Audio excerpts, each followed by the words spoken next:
Alright, folks, welcome back to Boss Economics World, the only show on the internet that treats the global economy like the high-stakes, often irrational, and occasionally pants-on-head stupid poker game that it is. Today, we're diving headfirst into a dumpster fire that's been smoldering for years and has now, on this fine October 3, 2025, erupted into a full-blown inferno. I'm talking, of course, about the Great American Shutdown 2.0, the MAGA nomics edition. The scene, Washington, D.C. The government has been closed for business for 2 days. President Trump, back in the Oval Office, is on social media, threatening to slash thousands of federal jobs. His press secretary, Caroline Leavitt, confirms it, saying they're targeting agencies that don't align with the administration's values. Now, for our viewers who have been diligently diversifying into offshore assets and memorizing bartering exchange rates, this might sound like business as usual. Another Tuesday in the late-stage American empire. But I need you to lean in close, because what's happening right now is not your grandpa's government shutdown. This isn't the usual political theater where everyone gets a paid vacation and comes back 2 weeks later. Oh no. This is a fundamental, structural shift in how political power is wielded in the world's largest economy. This is the weaponization of the federal balance sheet, and it's a move so audacious, so economically reckless, it makes a subprime mortgage-backed security look like a treasury bond. We're going to dissect this from point to surface. We'll start with the headline absurdity, peel back the layers of political brinkmanship, and then expose the terrifying macroeconomic core. So grab your coffee, or something stronger, because we're about to unpack how this shutdown is a case study in turning a fiscal negotiation into a global economic time bomb. Let's start with the basics. The government is shut down because Congress can't agree on a spending bill. Democrats want to extend Affordable Care Act subsidies, Republicans, led by the White House, are saying, not so fast. This is political gridlock, a classic. We've seen it before. The 2018 to 2019 shutdown, the longest in U.S. history, lasted 35 days. The Congressional Budget Office, CBO, estimated it cost the economy a cool $11 billion, about 0.05% of that year's GDP. Annoying, inefficient, but ultimately, a temporary pothole. But this 2025 version has a sinister new feature. The Trump administration isn't just talking about furloughing workers, sending them home without pay until the lights come back on. They are explicitly threatening permanent firings. Let's be clear about the economic difference. A furlough is a pause. It creates anxiety and temporary disruption, but there's an implicit promise of back pay. Once the politicians kiss and make up, the money flows, and that delayed income gets injected back into the economy. It's a deferred stimulus. A permanent layoff is a severance. It's a structural break. It destroys consumer confidence, not just for the fired worker, but for every single one of the 2.2 million federal civilian employees who now have to wonder if their job security is dependent on the president's mood that morning. This isn't a temporary spending cut, it's an active, hostile restructuring of the federal labor force conducted via Twitter. The CBO's current estimate for the shutdown is a loss of $400 million per day in compensation for the 750,000 furloughed employees. But that model assumes a return to normalcy. If you start making thousands of those furloughs permanent, you're not just losing compensation, you're vaporizing future income streams, triggering defaults on mortgages and car loans, and sending a chilling wave of uncertainty through the entire economy. The multiplier effect of a permanent job loss is far more severe than that of a temporary furlough. This is the first major red flag. They've changed the rules of the game from a temporary stoppage to a potential purge. Now, let's dig deeper. The administration isn't just threatening random cuts. They are being surgically precise in their political retribution. The text mentions that Russell Vought, the budget director, a name that should send a shiver down the spine of anyone familiar with the real-world Project 2025 roadmap for dismantling the administrative state, has already begun withholding spending for New York City transit projects and clean energy programs in states that voted for Democrat Kamala Harris. Let this sink in.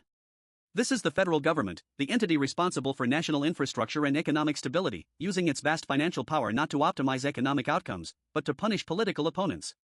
This isn't fiscal policy, this is fiscal warfare. Think about what this does to the concept of investment and capital allocation in the United States. If you're the CEO of a green energy company, or a construction firm bidding on a public transit project, your risk assessment just changed dramatically. Your financial models used to be based on economic viability, project timelines, and interest rate forecasts. Now, your primary variable is the governor of my state in the president's good graces this week? This introduces a level of political risk previously associated with emerging markets or banana republics. It creates what economists call regime uncertainty. Capital becomes hesitant. Long-term projects are shelved. States that are political targets will see their borrowing costs rise as municipal bond investors demand a higher premium for the risk of the federal government pulling the rug out from under them. We are watching, in real time, the transformation of the Treasury from a neutral administrator of the nation's finances into the political enforcement arm of the executive branch. This is an economic poison pill that will have consequences long after this shutdown ends. It erodes trust, the single most important lubricant in any advanced economy. Okay, now for the big picture. Why should our professional viewers, the fund managers, the analysts, the institutional investors, be genuinely terrified? Because this entire fiasco is a direct assault on the bedrock of the entire global financial system, the full faith and credit of the United States government. For decades, U.S. Treasury bonds have been considered the ultimate risk-free asset. The entire global financial architecture is built on this assumption. It's the benchmark against which every other asset on Earth is priced. This status is what allows the U.S. to borrow cheaply and fund everything from its military to its social security. It's the primary reason the US dollar is the world's reserve currency, a privilege that grants America what former French Finance Minister Valéry Giscard d'Estaing called an exorbitant privilege. But this privilege isn't guaranteed by divine right. It's earned through a perception of stability, predictability, and an unwavering commitment to honoring its obligations. And what are we seeing in 2025? A government so dysfunctional it shuts down over routine spending. An executive branch that uses federal funds as a weapon against its own citizens. Politicians openly questioning the value of entire government agencies. The market has already fired a warning shot. Remember August 2023? Fitch Ratings downgraded the U.S. long-term credit rating from AAA to AA+. What was their reasoning? I'll quote it for you: a steady deterioration in standards of governance and repeated debt limit political standoffs and last-minute resolutions. This 2025 shutdown is that Fitch report brought to life, on steroids, with a side of populist rage. Every day this continues, it signals to the world that the U.S. political system is no longer a reliable steward of its economic responsibilities. What are the consequences? 1. Higher borrowing costs. A perception of higher risk means investors will demand higher interest rates on U.S. debt. This isn't some abstract concept. It means every single taxpayer will have to pay more just to service the national debt, crowding out spending on everything else. It means higher mortgage rates, higher car loan rates, and higher credit card rates for every American, as the cost of borrowing for the entire system is benchmarked to Treasury yields. 2. De-dollarization acceleration. The world is already getting nervous about its over-reliance on the dollar. Central banks have been on a gold buying spree, with purchases hitting multi-decade highs in 2022 and 2023. Nations like China and Russia are actively building parallel payment systems. A spectacle of American dysfunction like this shutdown is the single greatest advertisement for the BRICS de-dollarization agenda. It tells every central bank governor from Tokyo to Riyadh, maybe holding all your reserves in the currency of these clowns isn't the safest bet. 3. Market volatility and capital flight. Global capital seeks stability. When the core of the system becomes the source of instability, money gets scared. We'll see increased volatility in equity markets. Foreign direct investment into the U.S., which has been a pillar of its economic strength, will start to look less attractive. Why invest in a factory in Ohio if the EPA might be defunded overnight, or if the Department of Transportation might cancel your logistics critical highway project for political reasons? This isn't just political posturing anymore, as Treasury Secretary Scott Bessent claims while accusing Democrats of negotiating like terrorists. This is a live stress test of the US dollar's global dominance, and the preliminary results are not looking good. So what's the ultimate takeaway here? What is the core economic disease of which this shutdown is merely a symptom? It's the complete and utter decoupling of political incentives from rational economic governance.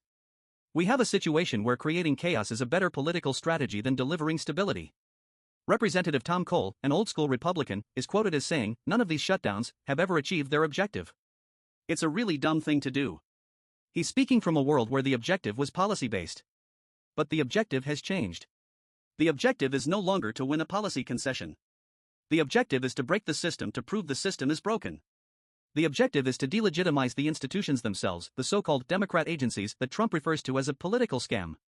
When House Speaker Mike Johnson says the White House is going to look to the administration's priorities and make sure they are funded, he's admitting that the goal is not to fund a government that serves all Americans, but to fund a government that serves a specific political agenda, and defund the rest.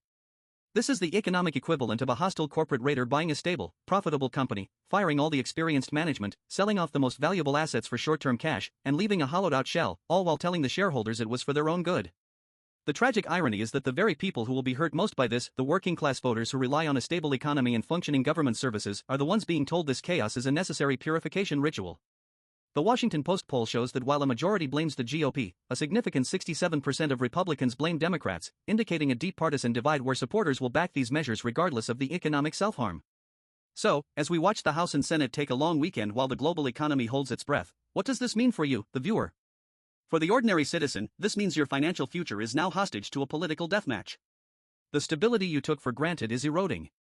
The value of your savings, the interest rate on your debt, and the security of your job are all now variables in a game being played by people who see economic stability as a bargaining chip, not a sacred duty. For the finance professional, the lesson is even more stark. Your models are wrong. Your risk assessments are outdated. For the last 40 years, the core assumption in your models has been a stable, predictable U.S. sovereign foundation. You can no longer make that assumption. Political risk, raw, unpredictable, and vindictive, is now arguably the single most important factor driving the U.S. economy. You need to price it in. This 2025 shutdown is a watershed moment.